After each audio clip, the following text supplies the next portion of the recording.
Sega.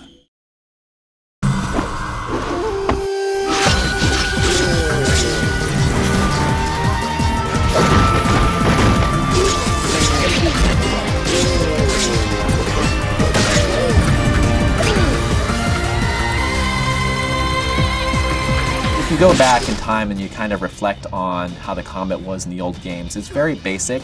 So we sort of went back to the drawing board and thought about how can we grow this combat system, how can we evolve it to preserve what was great about the previous games, but also modernize it for today's audiences. We didn't try to wrap that up in a lot of fluff. This is very much classic Shinobi action. The game revolves around Jiro Musashi, who is Joe Musashi's father. Joe is the original character in the arcade version.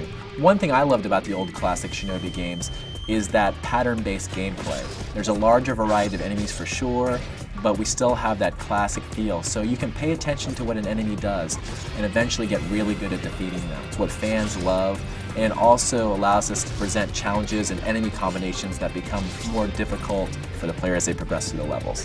The gameplay in Shinobi is a mix of action and platforming. The focus of the game is definitely on your combat and how you're dispatching enemies. But the environment's the second part, that's the platforming element. The challenge of the game is understanding the character and the key movesets that they have. You have your ranged attacks, your throwing stars, your kunai. You can shoot enemies from afar, but then as you get close, you can juggle them up and then continue to hit them. You're going to get the tight combat in this experience. You're going to get the cool enemies and the difficulty, but there are a lot of great platforming sequences in this game too that are really going to push your skill set. A lot of it is about having to get to higher levels of the environment. You can pick yourself up into other areas that you normally wouldn't have access to just through jumping alone. With the Nintendo 3DS, they have a parry function now. It has a dedicated button. It's a push to block. I mean, you have to do it in the right timing for it. You can't just hold it down and block everything coming at you. You have to be more reactive and act more kind of defensively and instinctively. Another feature that we wanted to bring to the forefront in this game is the scoring system.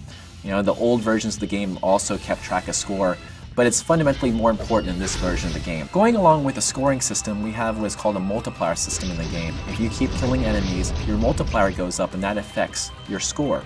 If you can keep that up, you can get higher and higher multipliers. If you're a very good player, you can go through, kill enemies in very stylistic ways, not get hit. Your score is going to go up, up, and up, and give you very, very high. That's sort of a nice way of differentiating Shinobi from a lot of the other action games. You can change not only the analog stick to the control pad, but you can change every button in the game to map to whatever you like. So, B isn't your preferred jumping button, or you don't want to have the katanas on A. I mean, like, you can change all that for you depending on what your preferred stylings are. An aspect that we really wanted to keep from the old games is giving players all their movesets from the very beginning.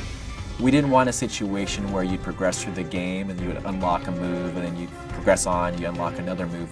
We really want to give the player access to their whole arsenal of attacks and abilities and allow them to get better with it as they progress through the game. As you play through and you have these moments of just pure skill, this zen of gaming that you kind of have, it's so much fun. It kind of gets your adrenaline pumping. It's a fantastically produced action platforming game, totally in the vein of Shinobi, totally new and current. When everything clicks, it's just a very clean, really excellent, really tight experience.